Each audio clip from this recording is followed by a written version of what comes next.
Greetings, it is I, Countess Naravan Dracovin, Lord and Emperor of the Dracovin Empire, and welcome. It is time to continue talking about anime series and using them in your BESM games. Of course, I was talking about some from the current fall 2016 season, and I was talking about some series from last year.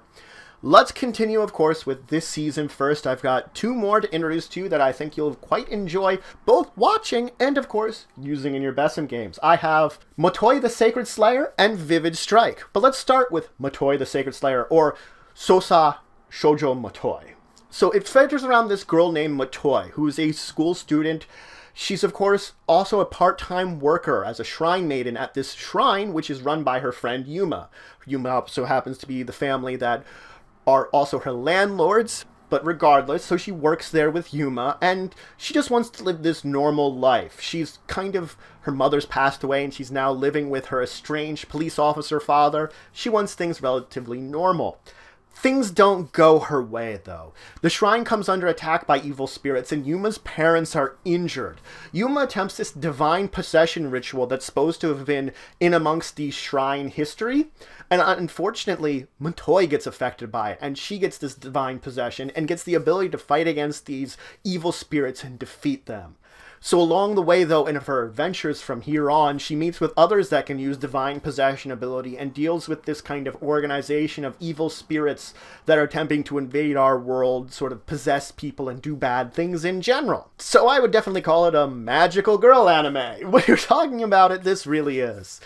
This really has some of the classic things of it, that they have magical transformations when they get the divine possession. It's also a supernatural anime, though. It's got evil spirits, kind of magical abilities, things like that. So it's an interesting mix of the two of those. I would also call it more of a shrine maiden, or more of a Japanese religion-based anime. Shrine maiden is my word for it because it's based around this mythology and religious connotations within the Japanese culture, which is very interesting. Now, I, of course, rate this one a 4. It's actually really decent. It's kind of enjoyable. Definitely, I would recommend checking it out. Now, when we're using it in your BESM game, I would recommend 350 points. Now, what I would say for your characters is make them all have the divine possession ability, regardless of whether they originally were part of some other organization or were individuals on their own. They're going to unite into a group that's dealing with these dark spirits and fighting against them. They might have to deal with other organizations, some of which might be ones that none of them are affiliated with. They might have to deal with things going on with one of these organizations that one of the characters might be affiliated with. They give a number of organizations in amongst the anime that you can use as examples. But you could also come up with one on your own when determining this, and it will be the idea of the characters. They could do more Creature of the Week, just dealing with some divine possession problems, or deal with some of the more darker connotations with some of the more powerful ones, or more dangerous ones, and going against them.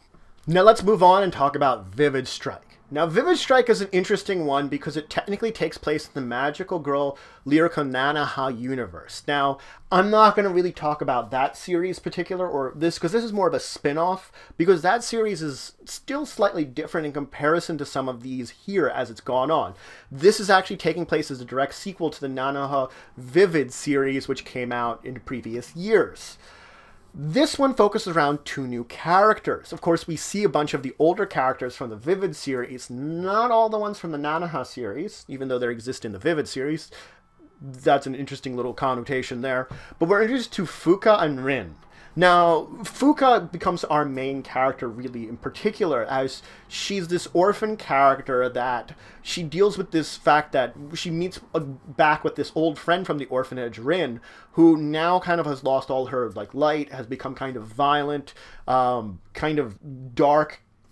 She uses her fighting abilities in such a way that she competes in these competitions, but does it really cruelly. She's very powerful, and she's defeat him and I beat you, which is kind of mean to the competitor. And so Fuka ends up, though, getting connection with this gym and beginning to train and becoming a fighter herself, learning from all the characters from the Vivid series and unlocking her magical abilities, because the entire idea of it is mixing martial arts and magic into this kind of strike combat into something called striker arts, which they master, you know, tournament fights going on where they would be using this mixture of magic and combat together in battling it out. And so she becomes very powerful in that, eventually hoping to once again challenge her friend Rin, who's in this position of being pretty on the top, and overcoming her in order to sort of break the demons that are haunting her. For the genres, I call it also a magical girl. It's a magical girl in a different way, as they have this way of enhancing their magical abilities and transforming from their more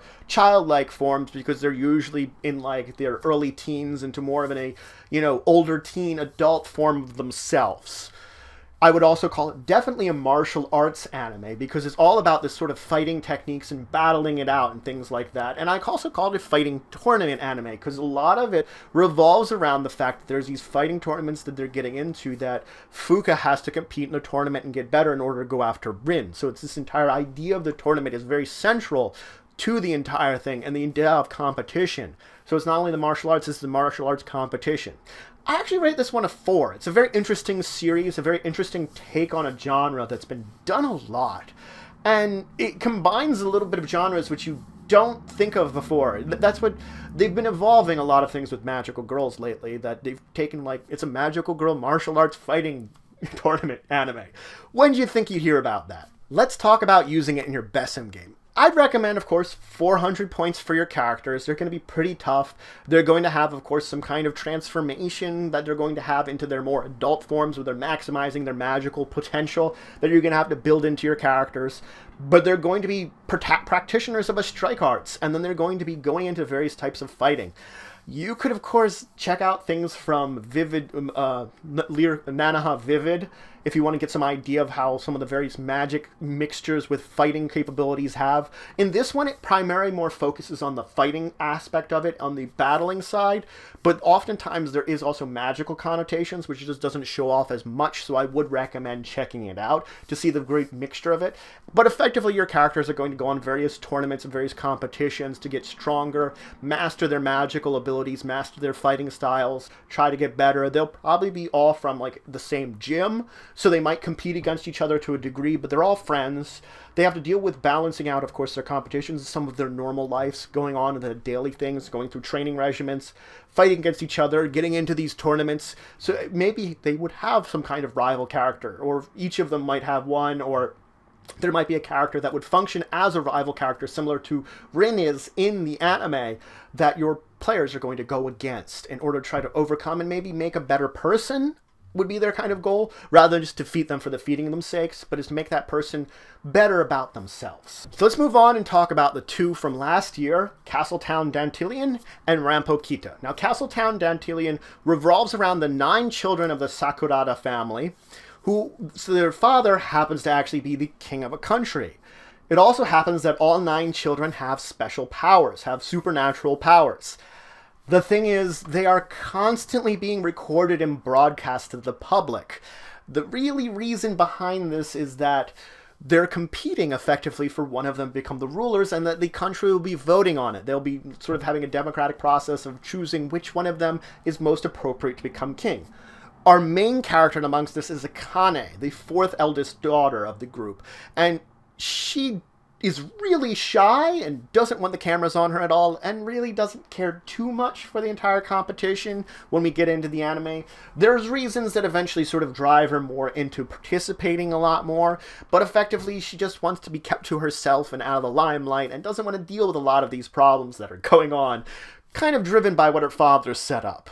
I call this one a comedy. It really does, it is a good comedy. It has a lot of very funny and interesting moments like that that'll get you laughing. It's also supernatural. They have superpowers, sort of special powers, supernatural powers that they can each use. Each one of them has a unique and different ability. I think I would call it more of like a royalty, though, because they have this kind of royal connotations. They almost have a normal role at home, but each of them also has their own kind of royal kind of ideas. There are princes and princes, and their father is a king, and they do a lot of that entire connotations of it within it. They try to have that sort of normal life at home, and they try to live a normal life, though there is always that overlooming shadow of the crown that is above all of them. I'd rate this one a 4. It is pretty good. Now I would give your characters 300 points. Make them members of the royal family, each with supernatural abilities. And of course, dealing with the fact that they are in some kind of competition and being on display and being recorded and broadcast a lot. Perhaps some of them, your characters, actually do want to compete to be in the crown in amongst their family. Others might just want to be left alone. They each might have their own motivation going into it, and it would be up to them how they decide their characters. But they're effectively going through a normal life where they're going to have to sort of tests going on and little competitions and things like that that'll improve themselves, but not only that, but sort of show themselves off to the public. And so they will have this balance between attempting to show off, but also attempting to sort of live a normal life a little bit, maybe even trying to get out of the limelight. It's hard to say how their characters will go, but it's, as I said, up to your characters which one they're going to push for. Let's move on to Ranpo Kitan. Now, Ranpo Kitan takes place in this middle school where a number of murders have taken place. We sort of focus on our character Kobayashi, who's originally being suspected of being involved in the murders because of just Kobayashi's general attitude and unemotionlessness. Eventually, Kobayashi, though, knowing that he is not behind it, runs into this detective, Aichi, and with his help kind of proves himself, works to prove himself innocent.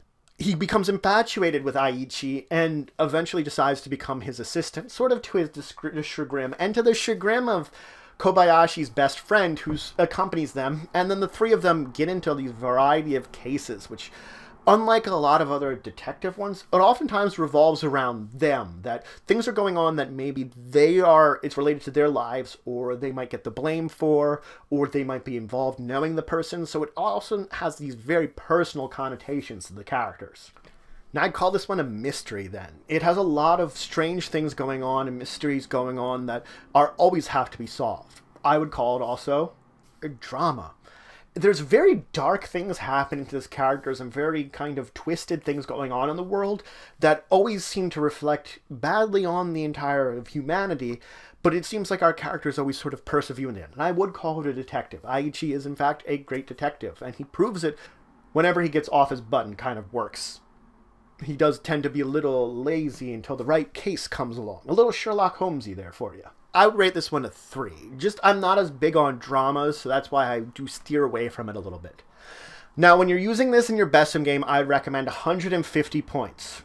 Have your characters a team. You would have someone that's maybe like a detective, would be the main detective, a number of people, like one or more people that would be an assistant, perhaps one or two people, or one or more people that would be a friend or an ally of either the detective or the one of the assistants that is getting involved in this case. And so this group of people is going to then go around, end up in places, get into cases, solve crimes, and many of them might have personal connotations for one of the characters, or might be that one of the characters gets blamed for something and they have to get involved with it, or just something that's going on that's drawing them in and linked to some like an overarching case story, that there is this overarching sort of storyline that exists within the entire anime of a character that sort of creates aggregate characters of himself as criminals, and it could sort of have a storyline like that that would be just fine to have. You could either just keep it more of a case by case or make this overarching case storyline going on,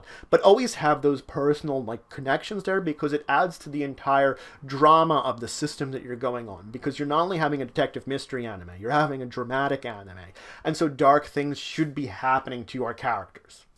So that's it for today. I introduced you to 4 more anime, and I of course told you how to use them in your BESM games. Next week I'll have some more to discuss with you.